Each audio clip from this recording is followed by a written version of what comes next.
International Tibet Youth Forum allows us to connect and activate one another, empower one another, inspire one another. The way I describe VTAG, the Voluntary Tibet Advocacy Group, it is a network and not an organization. We're affiliated with the CTA, but they're very hands-off. They're there as a resource piece, right?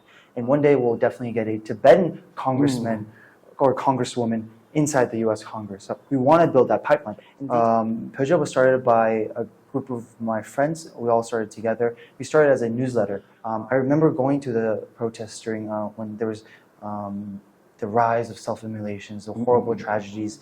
Annual Lobby Day is truly amazing. I've attended every single year since high school. Just Tibetans in the U.S. in general worked extremely hard, led by the International Campaign for Tibet and Office Tibet. You have to use these different tools, right, and be creative to increase not just the preservation of our culture, language, and political activity, but spread it. And they pay attention to what we're doing, right? The good and the bad. They're extremely inspired by the Tibetan youth. The Tibetans who travel to Tibet from the United States, it's always a life-changing experience for them. Teaching their Tibetan kids Tibetan at home on a consistent basis. Maybe it might be 5 minutes, 10 minutes, whatever that is, a daily connection. What I always say is that we must become mini Gyalrong, which is mini Dalai Lama. Unsilenced Voices of Young Tibetans is a podcast presented by the Foundation for Nonviolent Alternatives, where young Tibetans share their personal stories, experiences, opinions, and journey in exile. Tasdile, Namaste, and welcome to FNVA's podcast, Unsilenced Voices of Young Tibetans. In today's episode, we have a special guest with us today. He recently attended the International Tibet Youth Forum, and his message during the 89th birthday of His Holiness, the Dalai Lama, at Dharamshala, at the Dalai Lama temple, is doing rounds because the message that he shared resonated deeply with what the Tibetan youths are feeling.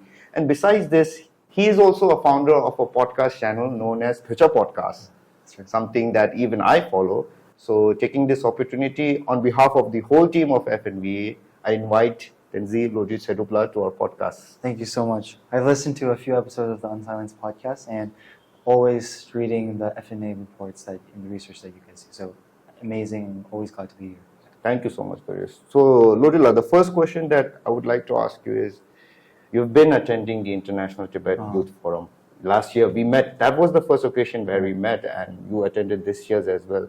So what is the International Tibet Youth Forum, and what is your experience has been participating in these two events for the last 2 years? Yeah, the International Tibet Youth Forum is basically a platform, an opportunity for Tibetans around the world to meet and connect.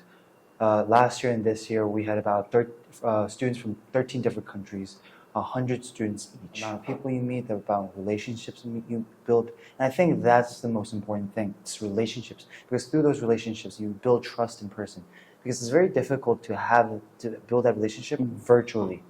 And there's scientific evidence for this. Something called a hormone called, or a neuropeptide called oxytocin, which is the chemical for bonding, is very little secreted into your body when over Zoom. But in person, through eye contact and human touch, it secretes oxytocin. You are able to build trust, right? So that's super important because through that, then you can trust one another. You can have creative ideas, and you can trust that like the other person will get the job done. So I think the International Tibet Youth Forum allows us to connect and activate one another, empower one another, inspire one another.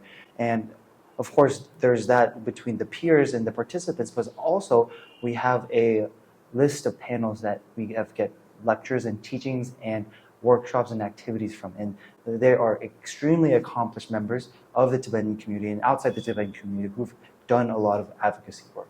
So we get knowledge from the top down, but also from a bottom up, a peers to peers approach. Yeah. Yep. And I believe those knowledges are taken back to the country where you currently reside and study. Yeah. Like you yourself, I believe, after the first International Tibet Youth Forum, you have become the coordinator of the VTAG USA. Yeah.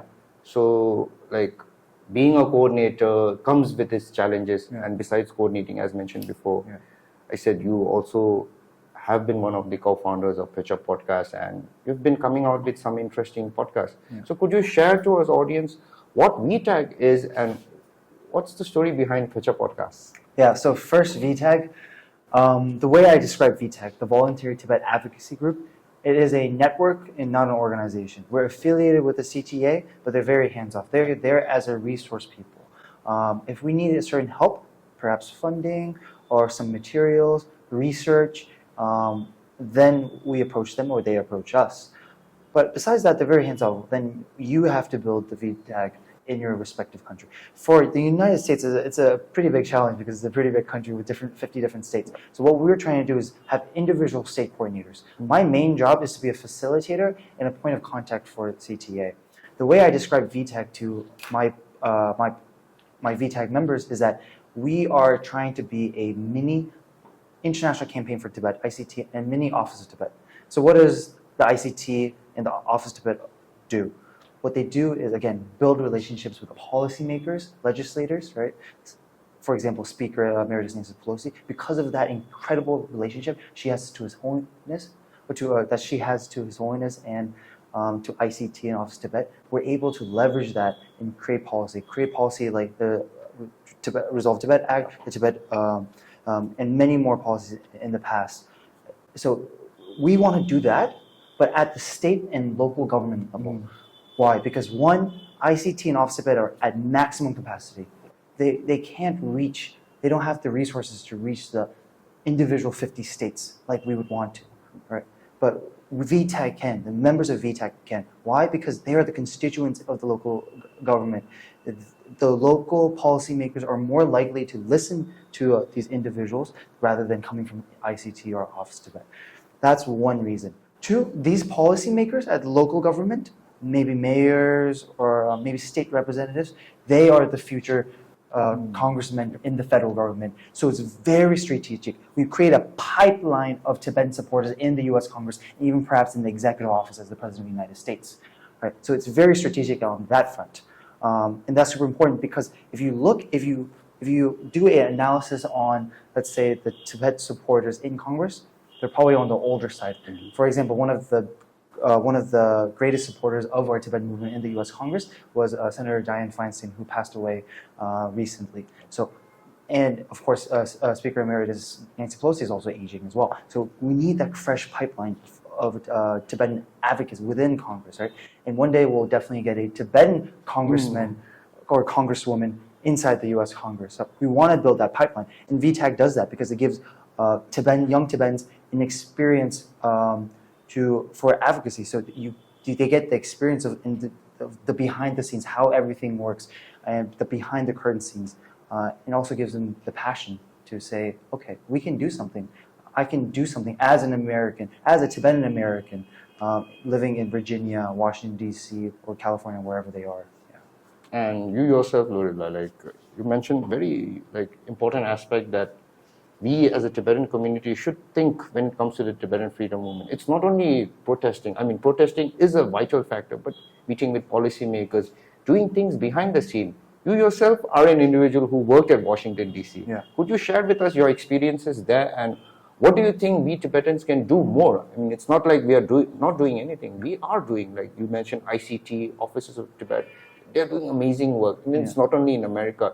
We also have these Offices of Tibet around the world, in Australia, in Geneva. Yeah. We have Australian Tibet Council in Australia, what they did when the Chinese leader visited Australia. Amazing work. But you are an individual, a Tibetan who worked in Washington. Yeah. So what is your experience? Yeah.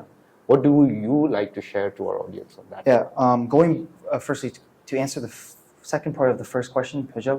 Bodja was started by a group of my friends. We all started together. We started as a newsletter, but then we slowly changed into a podcast format because we thought that was a better platform to get mass audience, and it has worked over the past year. Bodja Podcast has only been born or established for a year, but it's been extremely successful. We've had guests such as the Sikyong. We've had other incredible guests as Tenzin Tsedub Lodoe, who is a Disney star and Netflix actor. He has been untouched by the Tibetan community in exile for the most part. And also the grandson of Tenzin Norgay, if I'm not wrong. He's the grandson of Tenzin Norgay. Climbed Mount Everest. Yes. And we've also interviewed Undersecretary Uza Zera, Special Coordinator for Tibetan Issues. So even though we're very small and very new, we've had these conversations with them. I mean, it's going super well. There's obviously challenges, but our main objective is to inspire the Tibetan youth in the Western world and also in India.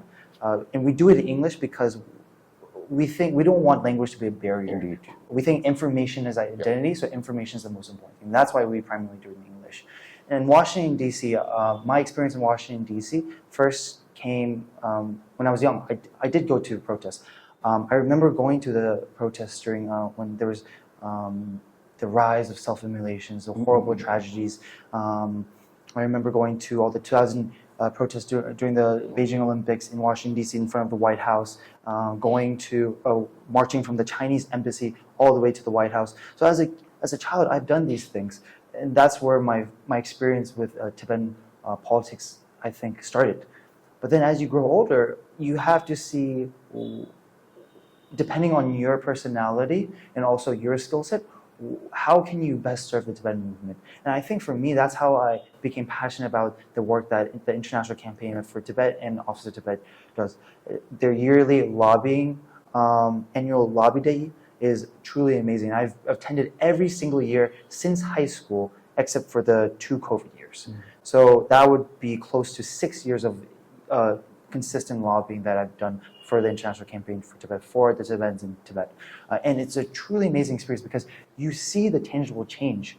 And it's a practice of patience and perseverance because these policies takes 2, 3, 4, 5 years to become into law. These different steps you have to take, they're all the same ask. They're all the same ask year over year, but it's at different stages. At first, is to perhaps create the bill. Then after that, it's asking one person to co-sponsor the bill.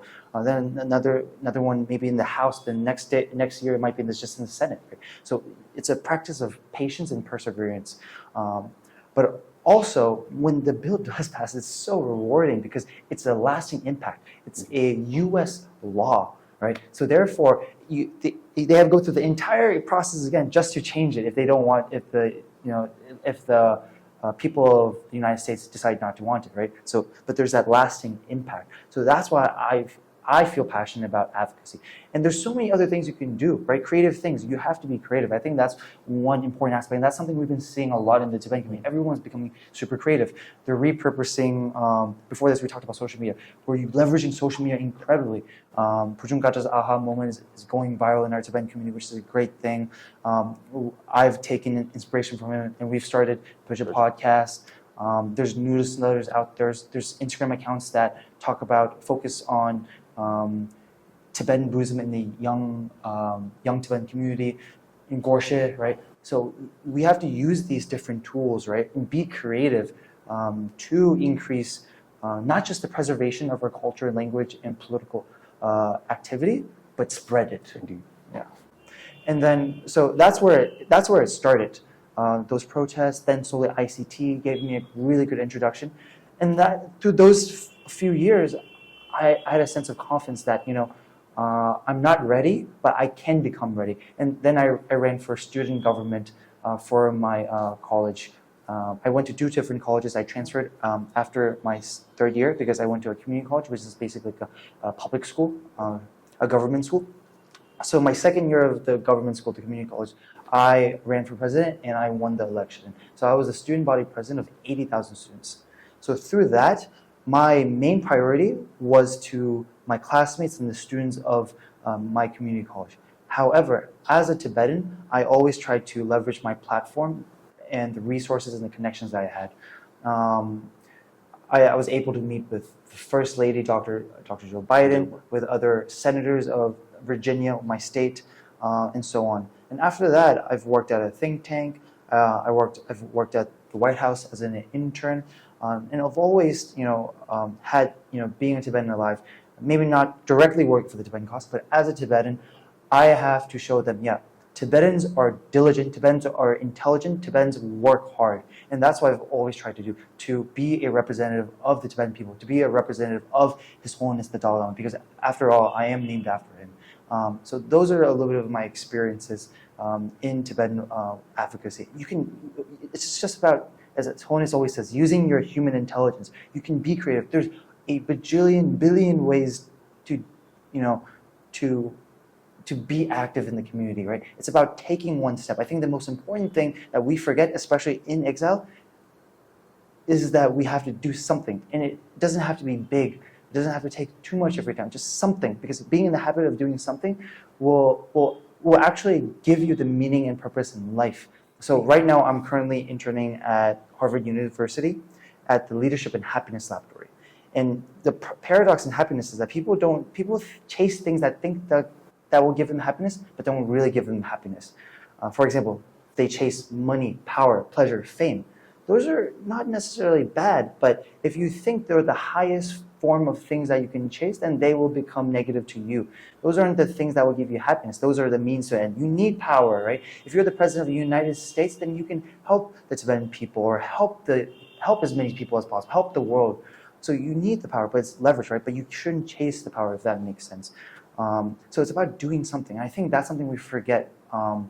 Being Tibetans in exile, we're too comfortable, right? We're too comfortable with our livelihoods. We must make a little bit of a sacrifice. And that was my message during yesterday's Tunkar event. We must make a sacrifice and take responsibility. We must give up something. To give up, the definition of give up comes from very biblical or Bible terms, I think, but it's to give something up to a greater good, right? That's what it is. You're giving something small to get a greater investment. So it actually is beneficial to you. And that's something that people, I think, don't know that they know. Indeed, Lodoe, like you brought out a lot of different aspects, all of which are very much relevant. And like when you shared this concept, like I'll just go from the latest one where you shared like giving up and all these things. Like I think we as humans, like not only Tibetans, like our basic essence and ethos of helping each other. You see these reels or videos or whatever, which sort of videos get the most views? That people help each other. Yeah. So this shows that especially human and humanity at the end of the day, this is what we strive for. Yeah. And going back to what you did and what your message was for a Tibetan, very pertinent points, like things that we can do. And I think that is something that we Tibetans in India and different parts of the world should do. Like in America, it's happening. In Canada, it's happening. Yeah. Tibetans are now going closer and working closer with the governments, like Tibetans being born there. Yeah. So I think this is a step that we Tibetans in India should also, I think it might have already started, but we should work firm and continue in that path. Like what you've said right now, yeah. Through these sort of exercises, we are able to lay our policies, say our stand, Otherwise, how will people know what we are, at the end of the day? It would only be His Holiness who has been carrying us till now, He is continuing to carry us. I think that's something. And the way of creative aspect that we are doing, like this year, especially during the birthday, like some new things that I've seen, like in America, right. The big billboard.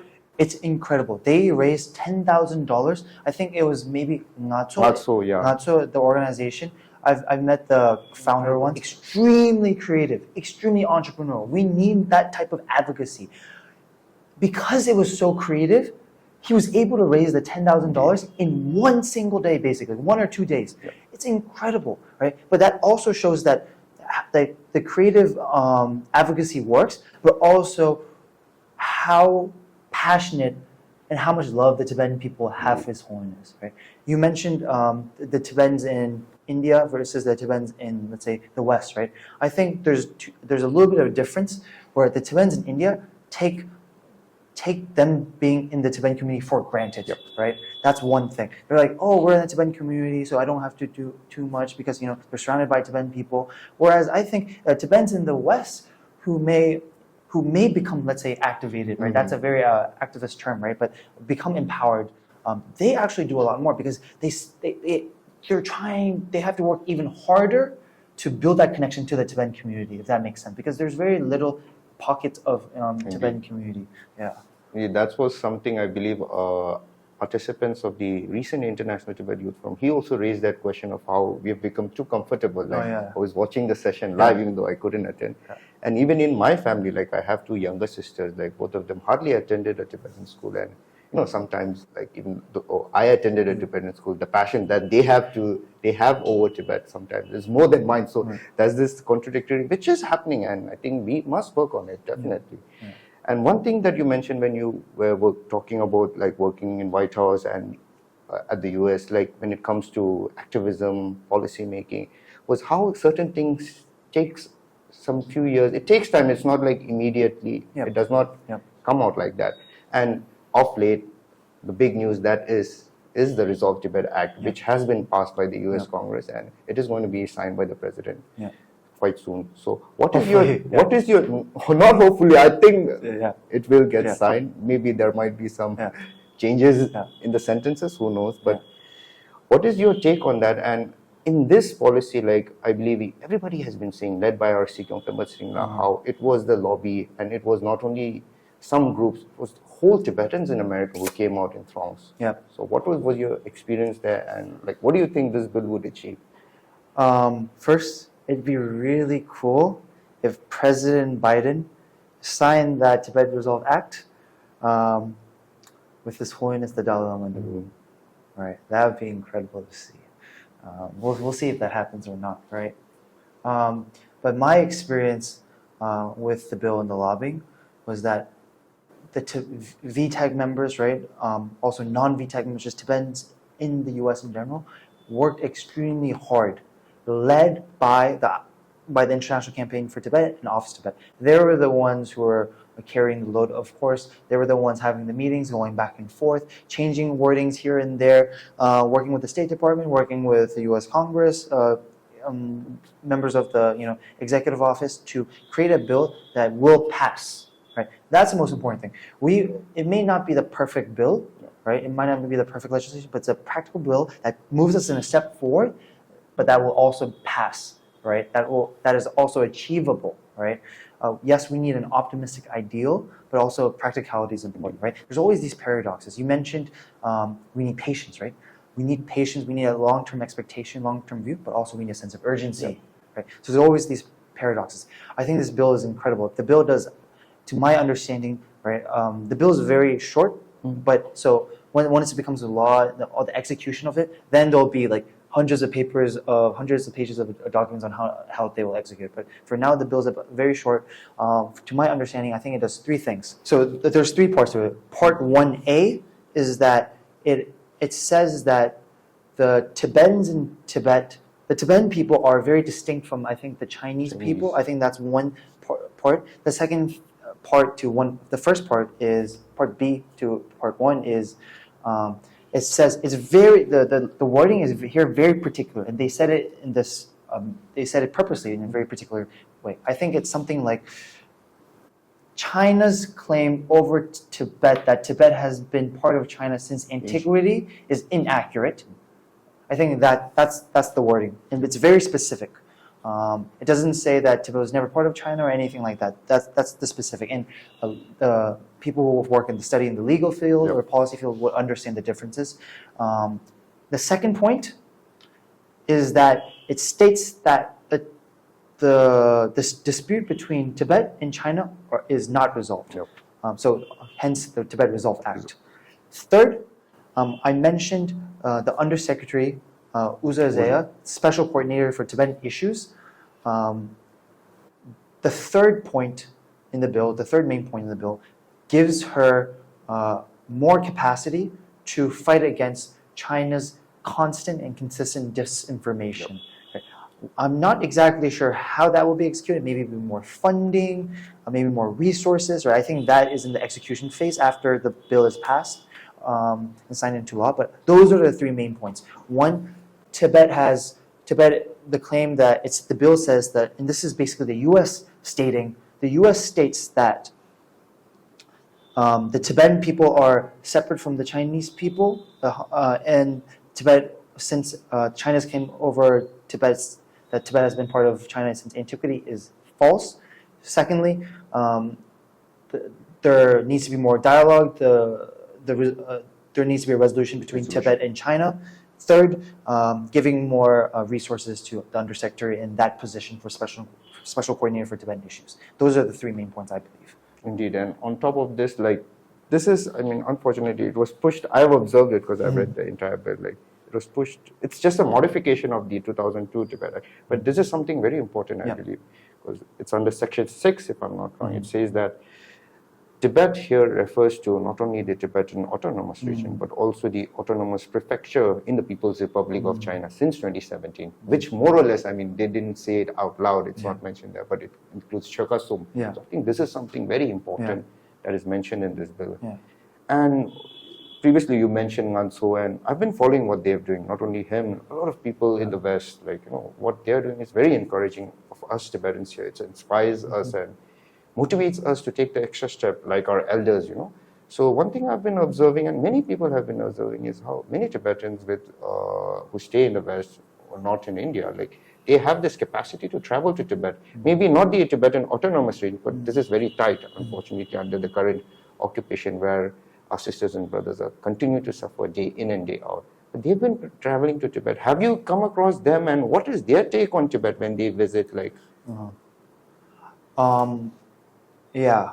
So first, I've met a few Tibetans from Tibet who were able to gain access here for a very short time. I'm not sure if they're from the TAR section, but just to mention the things that they think about. They, to my surprise, they have information, a certain flow of information from the Tibetan community in exile, which was interesting to me. I thought, I didn't know that, right? And then that's something I learned. And they pay attention to what we're doing, right? The good and the bad. They're extremely inspired by the Tibetan youth. When they meet me, they've maybe some of them heard of me, or some of them hear what I'm doing when I tell them what I'm doing. They feel truly hopeful, right? They've not lost hope, and I think that's an important thing to acknowledge. That the Tibetans in Tibet are watching us or observing us to a certain extent that they can. The Tibetans who travel to Tibet from the United States, it's always a life-changing experience for them. It's going back home. They feel motivated when they come back. They want to do more in their own way, whether that may be something small as if they're a parent, teaching their Tibetan kids Tibetan at home on a consistent basis. Maybe it might be 5 minutes, 10 minutes, whatever that is, a daily connection. And that sort of thing is super important because that creates the cultural identity within the Tibetan community. And that allows people to be interested and search more and more, and basically opens the eyes to maybe the joyfulness of the Tibetan culture, but also the hardships that we have faced. So then they want to do something about it. Yeah. Indeed. So we're running short on time, unfortunately. So I'd like to request you whether you have any messages to not only our Tibetan sisters and brothers in occupied Tibet, like, who, I mean, it's hard for them to listen, but there are ways through which they can listen to what is being said here, but also to the plethora of Tibet supporters, because we are lucky as Tibetans, because under the leadership of His Holiness, we've been able to garner like a lot of support throughout the world. So what would your message be for all us Tibetans and all us supporters? One thing that we learned at the International Tibet Youth Forum, the first session that we had was on leadership. Leadership is not a noun. It's not a thing. It's not a position. It's not a title. But it is a person that takes responsibility. So it's an action. It's a verb. So you are a leader. You can choose to become a leader, right? In your own capacity. Sikyong is not the only leader that we have. What I always say is that we must become mini Gyalromches, mini Dalai Lamas. That's what I always say. What does that mean? It's not to pull Gyalromche down, not to pull His Holiness down, but it's to try to lift ourselves up from our daily lives, from the comfortability and the boring lives that we have, to transcend our lives, to do something that's important for our Tibetan community, Tibetans in Tibet, for His Holiness, but also for the world. I truly believe that when we do have the situation that we want, that is desired in Tibet, we will be in the history books for centuries to come, saying that the way that the Tibetan movement did it is the way that we should replicate it, by using our human intelligence and through compassion under the leadership of His Holiness. Leadership starts with the self. Leadership starts with leading yourself. Leadership starts with the inner core. Then you can focus on the outer core. So that means truly taking the time to understand His Holiness's core teachings, listening to His Holiness's teachings over and over and over again, learning word by word. What does this mean? What does it mean by Yingje, compassion? What does it mean by Dongbangyi? Having a high level understanding of these words, and by learning one word at a time, then slowly a sentence, then slowly a paragraph, then slowly that you understand the entire teaching, then you apply it to your own lives. Right? Then you apply it to your own lives. You apply it to the relationships. Then slowly we have this mass movement. Those mass movements have building blocks. And then slowly through a building block, we can achieve what we want. So please lead yourself. And then by doing that, you can lead others. Teach others. Teach and share the teachings of His Holiness. Don't think that you're not capable. You are capable, right? Empower yourself. You are so capable. In Tibetan Buddhism, we believe we all have the potential to become the Buddha, right? We can all become like Gyalrumche. We must believe that. It's a long journey away, but we must take the first step today, right? Not tomorrow, but today, and continuously do so. The moment that you wake up, think about Tibet. Think about how grateful you are for His Holiness. Think about play His Holiness's biography in your head. From age 16, His Holiness took the political and religious leadership. At age 24, he left Tibet, came into India. His first thing that he did was to establish Tibetan schools against some of his advisors who thought that we would return to Tibet quite soon. But no, he had the foresight, he had the vision. We must become a mini Dalai Lama. And I think that's my final message to the Tibetans inside of Tibet. Please do whatever you can in a safe manner, but please don't lose hope. Tibetans in Tibet, or Tibetans in exile, we can do more. That might be the Bolas, that might be the parents, that might be us, young people. We can do a lot more because you are capable of a lot more. And I think I'll leave it at that.